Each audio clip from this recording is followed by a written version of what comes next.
need to hit rock bottom. Because this self-awareness that we all talk about and know of is not apparently common. Everyone's an individual. Everyone has their own journey. I don't think that you can just kind of put a blanket to people. Some people do have to hit rock bottom. A lot of my clients have hit rock bottom. But others they know intrinsically that something is wrong, but they can't figure it out themselves. They need that support and that caring and that little bit of encouragement and accountability, I suppose, to kind of get there. So, no, I don't believe you have to hit rock bottom. Every individual has their own path. And if it's as a health coach, for me, it's about getting it out of them, kind of letting them solve the questions that they have themselves. I don't prescribe. I help elucidate all the answers for themselves. I want to kind of let them start shine their own light. But again, you see, this is so some of your clients were at a rock bottom. TR, I don't think it takes much of an imagination to know that pretty much anyone who's been in any sort of combat situation or near to it of any sort comes back with PTSD. I think it's been described as something which only happens if a massive event occurs, but I see the symptoms and the behaviours in people in relation to their phones. Women are quite often getting sent propositions and stuff like that on social media, and it's like a physical assault. So if not rock bottom, Bob, I only have 4 or 5, not even that, 3 friends,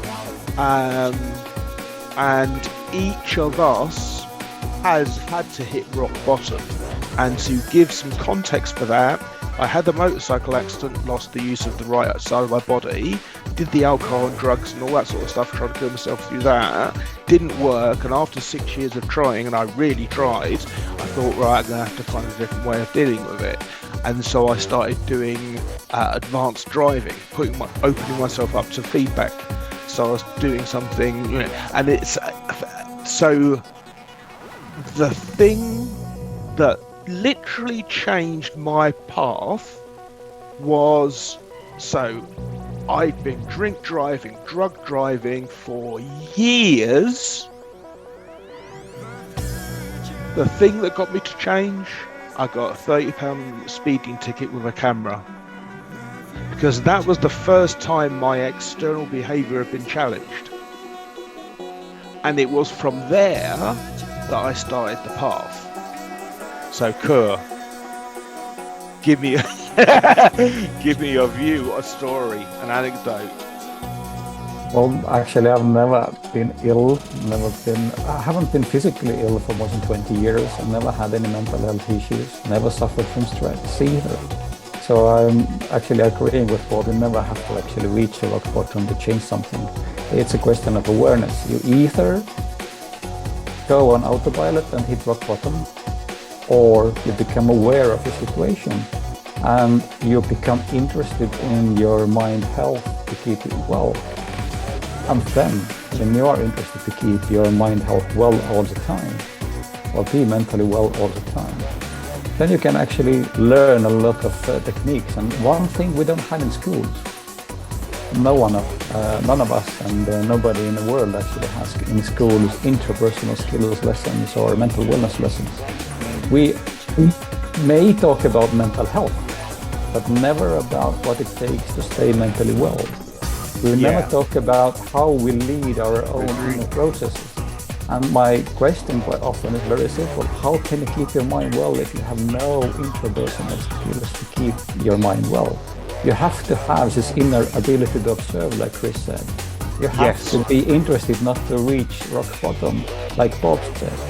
And you have to be actually willing to unlearn reactivity in order to respond, like TR said. Basically, if you are on autopilot you will hit rock bottom. The question is it sooner or later? But if you could become aware of your own awareness and start to be interested in how to keep your mind well, while you are well, you can stay well.